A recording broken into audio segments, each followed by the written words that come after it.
Get ready for the transcription of 80 words per minute. 3, 2, 1, start. Madam Chairman, I am glad that we are having a debate on the European Common Market. I wish that it had taken place earlier. Had Parliament been in session with the Minister of Aviation of the UK visited Delhi, it would have had an opportunity for arming government with its views, thus helping it in formulating the statement, but at any rate indicating to the world at large that Parliament is fully behind the Finance Minister in the statement that he has made. The statement that has been made by the Finance Minister is admirable both in content and in tone. The problems that face us as a result of the emergence of the common market of Europe cannot be bypassed.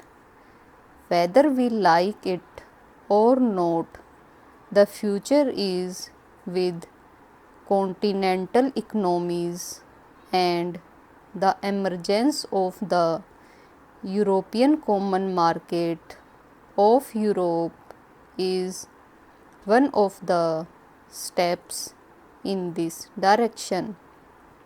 No one can deny the stakes that we have in the matter of entry of the United Kingdom into the common market of Europe.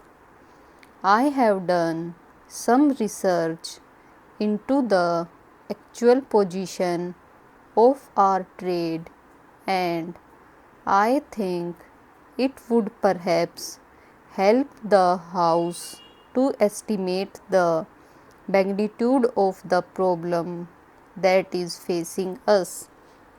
We are importing 35% of our imports from Western Europe, including UK.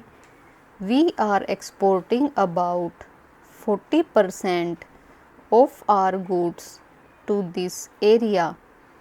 We have a large interest in the outcome of UK's entry into the common market and the terms on which she proposes to enter into the common market. In the present circumstances, we cannot visualize what the terms will be, but we know that owners takers are great, and we have already indicated our deep interest in the terms which the UK would be able to negotiate. But having made our standpoint clear, it would be unbecoming of us to do anything else except to be prepared for all eventualities. I want the House to realize that while undoubtedly this is a great challenge, we ought to be prepared and not content ourselves with giving expression to certain views which might give the impression to the outside world that we are in a state of panic. To suggest, for instance, that the pattern of our trade should be changed overnight is not realistic. A changeover in trade is no solution. My honorable friend Shri Krishna Reddy pointed out that our balance of payments was most unfavorable with Germany.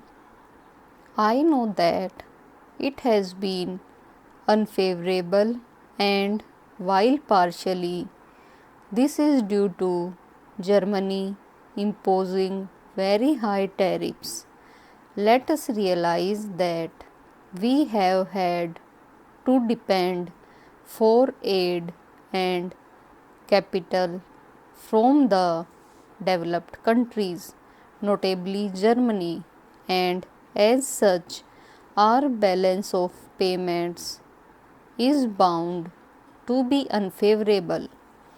It has been recommended by my friend that we ought to think of the pattern of trade being changed so that the Eastern European countries might be our main customers before us.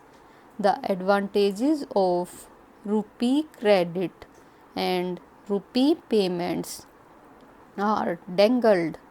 I only want to sound a note of caution. While it is true that from the point of view of our immediate difficulties, rupee payments offer a solution in the sense of imports not being a current draft on our foreign exchange resources.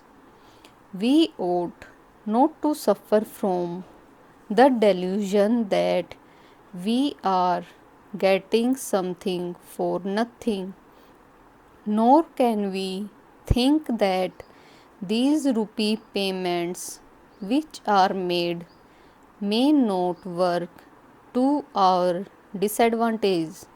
I do not propose to go into this question today, since the issue that merit consideration are different. I hope that Parliament will have an opportunity of discussing the whole scheme of rupee payments on some other occasion, so that we might have an opportunity of weighing the advantages and disadvantages of such rupee payments. No one for a moment objects to diversified pattern of trade, a structure of trade which is not dependent on any particular grouping of nations. We have emphasized to a certain extent that diversified structure of trade probably in the future we have to emphasize it even more. But what is the position today?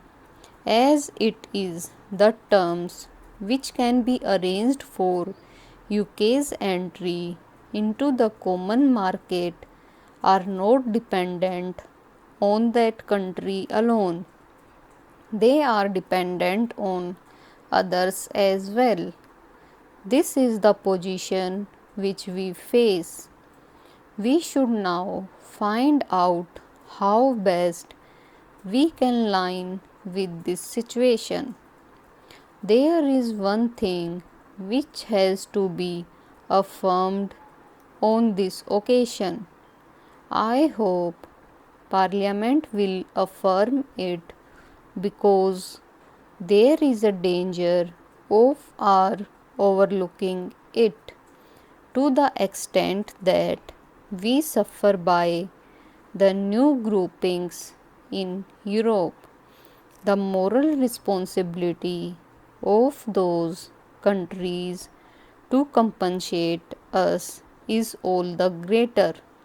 This would be in conformity with the trend of modern things.